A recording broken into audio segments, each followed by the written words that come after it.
कहानी जापान में शुरू होती है, जहां 2 लाख से अधिक शक्तिशाली निंजा मौजूद हैं। वे सामान्य लोग लगते हैं, लेकिन वास्तव में वे बेहद खतरनाक जीवन जीते हैं। सुजुकी एक निम्न स्तर की निंजा है, जो एक मैगजीन संपादक के रूप में काम करते हुए सामान्य समाज में घुल मिल जाती है। एक दिन उसे अचानक एक गुप्त संदेश मिलता है। जल्दी से एक लेखक को अलविदा कहती है और एक पुल की ओर भागती है। जब वह पहुंचती है तो उसे एक रूसी आदमी दिखाई देता है जो निंजाओं का शिकार करता है।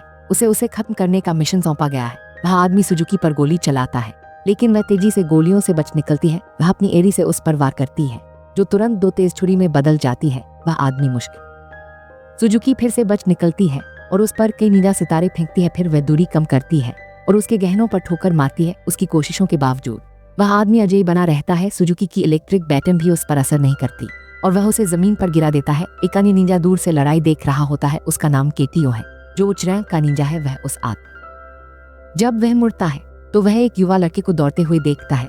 ये युवा निंजा कुरो है। कुरो आसानी से रूसी आदमी को मात देता है और उसे चोखुल से खत्म कर देता है। बाद में वह सुजुकी से कहता है कि वह जा रहा है और बाकी का काम वह संभाल सकती है। सुजुकी हैरान रह जाती है। वह सोचती है कि कौन सा आदमी अपने काम का श्रेय किसी और को देकर चला जाएगा। कुरो एक पुराने और सस्ते घर में अकेला रहता है। जब वह घर पर बोर होता है तो वह टूथपिक को इतनी ताकत से उड़ाने का अभ्यास करता है कि वह तीर की तरह इस्तेमाल हो सके। अचानक कोई चुपचाप उसके कमरे में आता है। वह उसका सीनियर काटो है, जो उसे एक मिशन देने आया है। द्वितीय विश्व युद्ध के बाद एक विद्रोही निंजा समूह ने अंडरग्राउंड निंजास नामक खतरनाक संगठन स्कूल एक खास इलाके में स्थित है, जहां कभी नेतानो मिलिट्री स्कूल था, जिसे छोड़ दिया गया था। युद्ध के रहस्य अभी भी वहीं छिपे होने की संभावना है। कुरो का मिशन है कि वह गुप्त रूप से जाए और समूह की असली योजनाओं का पता लगाए। उसकी मदद के लिए काटो कुरो को एक विशेष सूट देता है। यह सूट उसे गायब होने की क्षमता देता है, लेकिन केवल सतही स्तर पर। सूट का परीक्षण करते हुए और समय बिताने के लिए कुरो अपने एक दोस्त को टॉयलेट पेपर के लिए बुलाते हुए सुनता है। टॉयलेट पेपर सीट से दूर रखा है। वे कुरो को चेतावनी देती है कि अगर वह उसे देखेगा तो वह उसे पीटेगी। उसकी बात मानते हुए कुरो दीवार के साथ चढ़ता है और उसकी नजरों से बचता है। वह सावधानी से टॉयलेट पेपर तक पहुंचता है। हालांकि जब वह उसे टॉयलेट पेपर देता है तो उसे अचानक थप्पड़ लग जाता है। अगले दिन सुबह कुरो जूडेंट हाई स्कूल पहुंचता है। जब उसे पता चलता है कि उसे प्रवेश परीक्षा देनी है तो वह बहुत चिंतित हो जाता है। एक पल के लिए वह सोचता है कि यह सब बेकार है। वह फैसला करता है कि मिशन पूरा करके चले जाना चाहिए, लेकिन फिर केटो का डर उसे सताने लगता है। थके हुए लेकिन आकर्षक चेहरे के साथ कुरो जल्दी से नोगुची का ध्यान आकर्षित करता है, जो परीक्षा दोहरा रहा है। कक्षा में प्रवेश करते ही कुरो अपना सिर नीचे रखता है, कमरे में घूमता है और फिर नोगुची के बगल में बैठ जाता है। उसे यकीन है कि संगठन के सदस्य उसके आने की तैयारी पहले ही कर चुके हैं।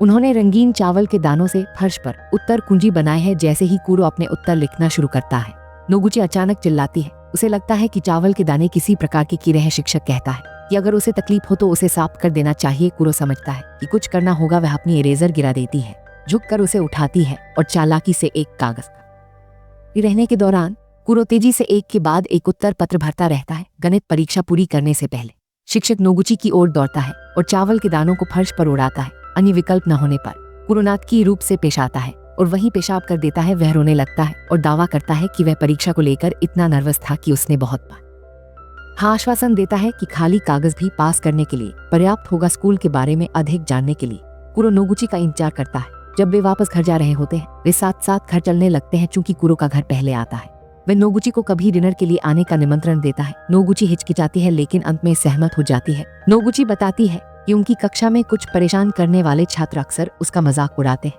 वह एक दोस्त अदा का जिक्र करती है। मजाक इतना बुरा हो गया कि अदा आखिरकार स्कूल आना बंद कर दिया। नोगुची ये भी बताती है कि स्कूल के नीचे गुप्त सुरंगें हैं। ये सुरंगें द्वितीय विश्व युद्ध की हैं। कभी एक विशेष सैन्य अड्डे से जुड़ी थी, जो निंजाओं के युग में इस्तेमाल होता था। जमीन से टकराने से पहले कुरो आगे कूदता है और उसे पकड़ लेता है। गिरते हुए कुरो के सूट का सुरक्षा प्रणाली सक्रिय हो जाता है और कुशन में बदल जाता है। नोगुची चिल्लाती है, अपने मुंह को चौड़ा खोलकर बेहोश हो जाती है और बेहोशी में चली जाती है। कुरो फिर उसे सुरक्षित घर वापस ले जाता है। उसी रात एक नादान लड़का उनके पड़ोसी कावातो के बाथरूम के पास ताकि कुरो वहां बैठा है और अपना अदृश्य सूट पहने हुए है। कुरो अपने विशेष इलेक्ट्रिक बैटन का उपयोग कर लड़के को झटका देता है। पता चलता है कि वह लड़का ईरा है, जो नोगुची का दोस्त है। कुरो उसे कावातो से माफी मांगने के लिए मजबूर करता है। अगले दिन वह ईरा को स्कूल ले जाता है। कुरो उसे आश्वासन देता है कि वह उसकी रक्षा करेगा। हालांकि उन्होंने गलत समय चुना, क्योंकि कुरो भी वहां है। कुरो अपने पैर से ईरा की टांग हुक करता है और दूसरे लड़के से टक्कर मारता है। लड़का दर्द से कूदता है और पीछे हटता है। ईरा को समझ नहीं आता कि क्या हुआ। कूरो शांतिपूर्वक दूर चलता है और पिछली पंक्ति में बैठ जाता है। उसे एहसास होता है कि उसने अपनी किताब भूल गई है। जो लड़की उसके बगल में बैठ छत पर वह एक लड़के से मिलता है जिसका नाम शियोन है। शियोन एक उच्च रैंक का निंजा है। वह उस दिन भी वहां था जब कूरो ने रूसी आदमी से निपटा था। शियोन के लड़ाई में कदम रखने से पहले कूरो पहले ही हस्तक्षेप कर चुका था ईरा की तरह। शियोन भी स्कूल में छुपा हुआ निंजा है। उसका मिशन अंडरग्राउंड निंजा समूह के सदस्यों की पहचान करना है। स्कूल में एक और निंजा छुपा हुआ रहता है।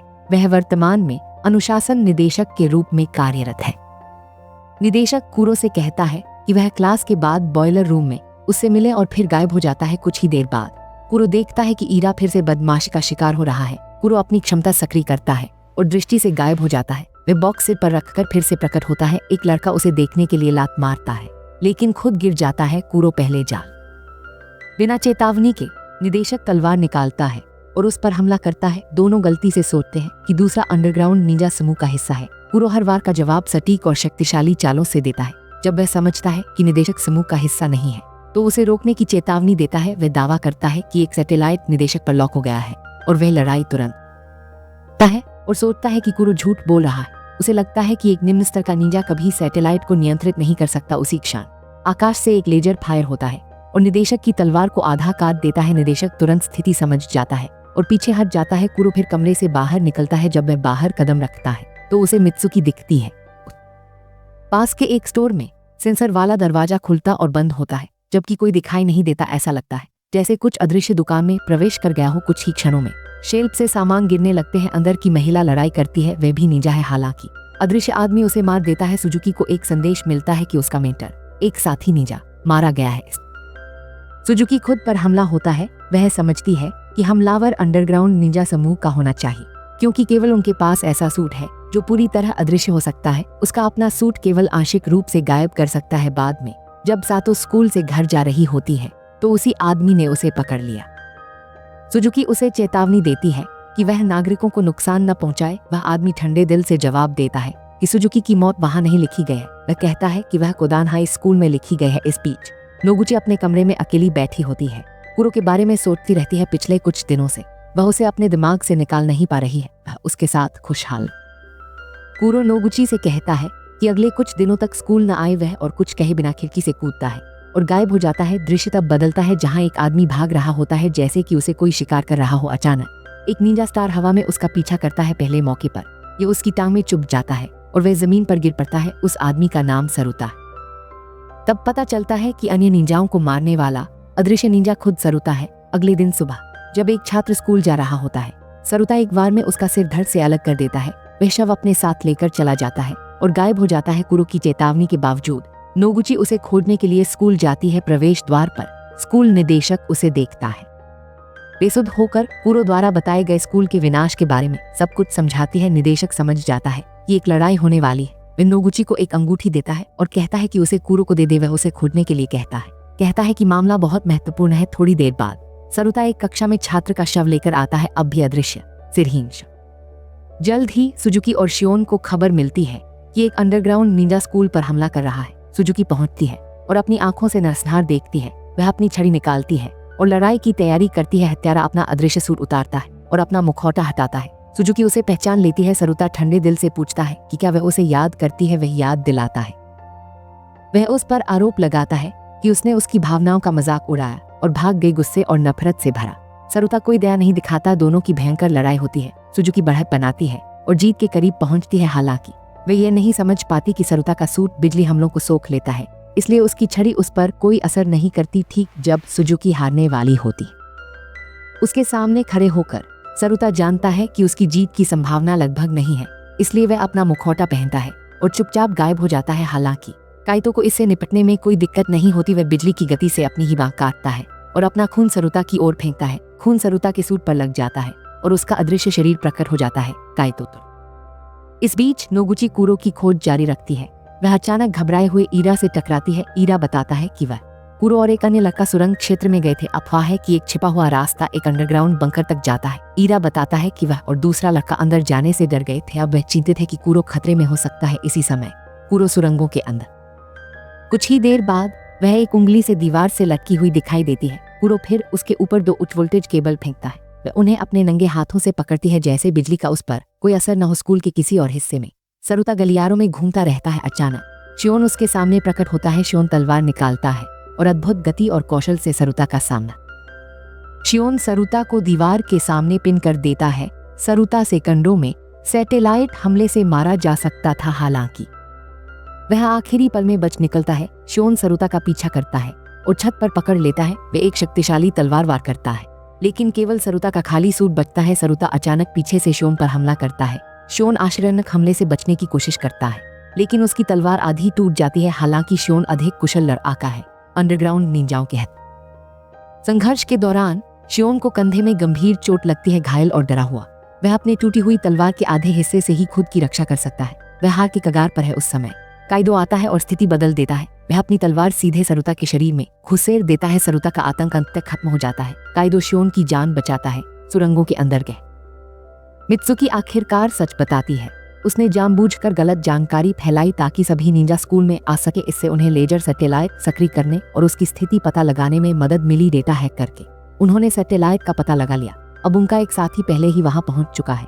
उनके एक विशेष सुको तो अंतरिक्ष में भी काम करने की क्षमता है। जैसे ही मित्सुकी नोगुची ईरा के साथ पहुंचती है, नोगुची कुरो को वह अंगूठी देती है जो अनुशासन निदेशक ने उसे देने को कहा था। कुरो अंगूठी सक्रिय करता है और उसकी एंटीना बढ़ाता है। उसी समय एक ड्रोन तलवार लेकर आता है। कुरो तलवार पकड़ता है, मित्सुकी को धूल के बादल में ठोकर मारता है और मौके की तलाश करता है। जल्द ही दोनों एक दूसरे के सामने भयंकर संघर्ष करते। उसे यकीन नहीं होता कि वह ऐसे लड़ते हुए कितना जीवित रह सकता है। हर प्रयास में वह जोर से हरा दिया जाता है। अंत में वह स्वीकार करता है कि सामान्य तरीकों से जीतना संभव नहीं है। कुरो समझता है कि मित्सुकी को हराने का केवल एक तरीका है, वह सीधे एक शक्तिशाली तकनीक का उपयोग करते हुए हमला करता है, अपनी जान जोखिम में डालते हुए। वह बिना हिचकिचाए आगे बढ़ता है। कुरो की तलवार सीधे मित्सुकी के शरीर में घुसती है। उसी समय मित्सुकी की तलवार कुरो को मारती है। कुरो उसे पीछे हटने पर मजबूर करता है और वह तलवार निकालती है। मित्सुकी जमीन पर गिर पड़ती है। कुरो अपनी शारीरिक सीमा तक पहुंच चुका है। बार डायल घुमाते ही शक्ति अधिकतम हो जाती है। लेजर स्कूल को लक्ष्य बनाता है। आउटपुट बढ़ाने के बाद लेजर स्कूल को पूरी तरह नष्ट कर देता है। विशाल विस्फोट से अंडरग्राउंड बंकर में भयंकर झटके आते हैं। बंकर गिरने लगता है और निकास बहुत दूर है। नोगुची और कुरो बचने की कोशिश करते हैं, लेकिन कुरो गंभीर रूप से घायल है। उसे डर है कि वह जीवित नहीं बचेगा। मलबा चारों ओर गिरने लगता है। कुछ समय बाद नोगुची अकेली बाहर निकलती है। वह समझती है कि विशेष सूट ने उसकी जान बचाई है। कुरो ने उसे बचाने और दुनिया की रक्षा के लिए अपने आप को बलिदान कर दिया। हालांकि फिल्म के अंत में एक अंतिम मोड़ आता है। कुरो का जुड़वा भाई जुरो अज्ञात कारणों से प्रकट होता है। वह नोगुची से मिलने आता है, जिससे कहानी एक रहस्यमय नोट पर